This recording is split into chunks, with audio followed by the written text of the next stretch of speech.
Welcome everybody to a new episode of PowerDrift. QuickEase. Behind me is the MG Windsor. Now, MG is still playing on that whole British sentiment, which is why they call it Windsor after the Windsor Castle or the family of Windsor. But this is called the Cloud in other countries. Let's not even go into the naming convention though. Let's get straight to the point. This is an EV that costs 9.99 lakh rupees, but there is a caveat.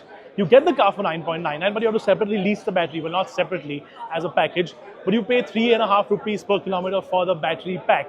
Let me give you some quick specs while we're at it, and then we'll sort of go to the car a little bit more. 331 kilometers range, 135 horsepower and 200 Newton meters of torque, and 38 kilowatt hour battery pack. Let me just double check those facts and figures because I tend to get a little old and I sometimes tend to forget. But those figures are right. Now, 331 kilometers of range is not enough in my opinion, because that means it is lower than the 365 kilometers and 390 kilometers that the Punch and the Tata Nexon EV get, and those are really the biggest rivals to this. But this is a much larger car. So let's actually come to the side and see how much larger it is, because honestly, this is a Creta sized car. In fact, the wheelbase is actually longer than the Creta, and you get large 18-inch wheels as well. So one of those big issues that we had on the MG Comet, those little tiny coaster size wheels, are now gone. So if you can really call it, this is like an MG Comet Pro Max, Pro, like a really large MG Comet. It's got similar design language, so you got this sort of split headlight and LED daytime running light thing happening here. But unlike the Comet, you get 4 doors. Now, let's see if we can actually get into the interior. Maybe we'll get into a little bit. But overall, as I mentioned, this car is actually quite large, Creta size. And the one thing that is very clear about MG's communication, MG's sort of language with this car is that it is not an SUV, which is interesting, seeing somebody in 2024 talk about a car like this and say it is not an SUV. That's not something that happens very often. So they've said that it is a crossover, they've said it is an MPV, but it's not an SUV. And also, they've been very clear, this car's main sort of selling point is backseat comfort. So, okay, there is an insane crowd around the car because launches in Delhi often tend to have a lot more people than launches in Mumbai. Anyways, since the interior sort of completely packed up for now, let's quickly talk about the boot, which is gigantic.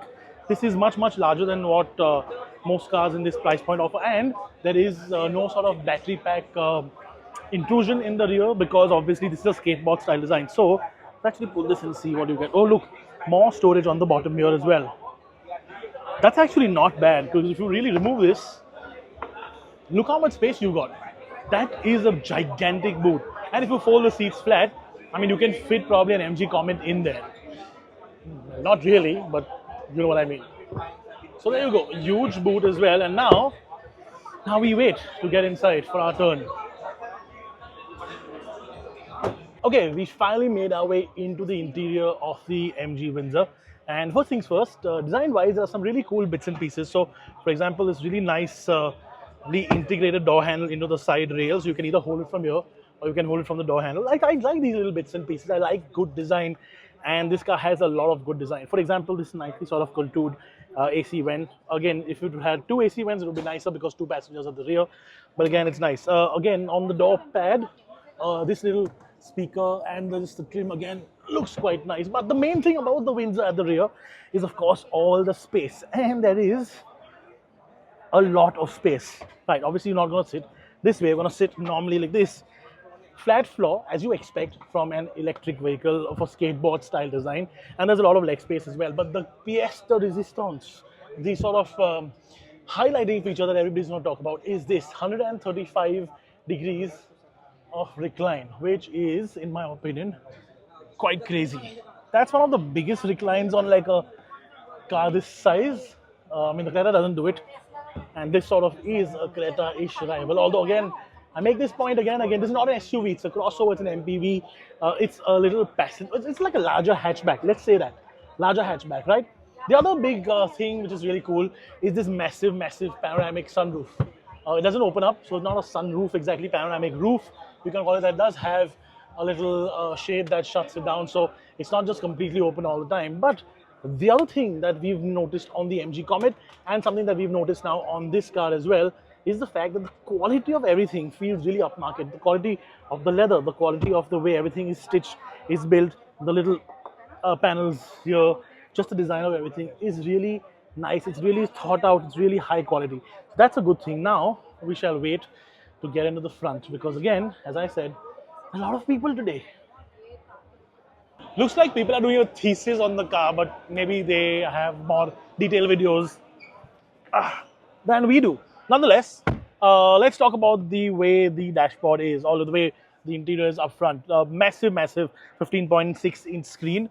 I thought when I looked into the car from the front that it would sort of be intrusive, but it is not. Although I think it's a little too close to my hand, and if I'm actually holding it at 10 and 2, my hand does cover about 10%, 15%, 20% of the screen on the left side. That said, you do get a lot of spec as standard, which is what we've seen on MG cars. In any case, obviously you do get a little baby screen here, so if you do want to see your little bits and pieces of the speedometer or your car door open, etc., you can see all of that here. But overall, I mean, in terms of the UI, this looks nice. Obviously, most of us will use Apple CarPlay or Android Auto, so it doesn't make much of a difference. You do get a wireless charger here, and you do get 3 cup holders. That's something that normally you see 2 or you see 4. An odd number of cup holders is slightly weird, and you do get this floating style, almost boat style center console with these plastic sort of stripes, which again sort of looks like a sailboat would, or like a little powerboat would, with this sort of wooden finish here. But I don't mind it. I think the interior looks quite nice. I think MG has been doing interesting interiors overall. The Comet's nice. This is nice. And can we find the key somewhere maybe? Is it somewhere here? No, not really. I do want to actually have a look at the key because the key on the Comet is rather cool. And well, we can't seem to find it here. But again, there's a lot of storage space here as well. Look, there's a whole big cubby hole on the bottom as well. Okay, now I want to talk about a couple of things that are very, very crucial. Okay, there are some faults or some things that I think that this car will be heavily critiqued on. First and foremost, 331 kilometers of range is not good enough in today's day and age. Remember, an electric vehicle is bought by people who really value specs, who really value figures, and this is, as much as I hate saying it, almost like a white good appliance level of purchase for a lot of people. And 331 kilometers is not enough range. 250 kilometers in real life for a car like this. For a car this size is not enough range. The battery pack is really, really small. I don't know why they've done it, considering the fact that you could have given a much larger battery pack. Even 25% larger battery pack would have actually sufficed, considering the fact that the Curve now gets a much larger battery pack and much more range. And this will sort of size-wise go up against that, but of course price-wise is much, much cheaper.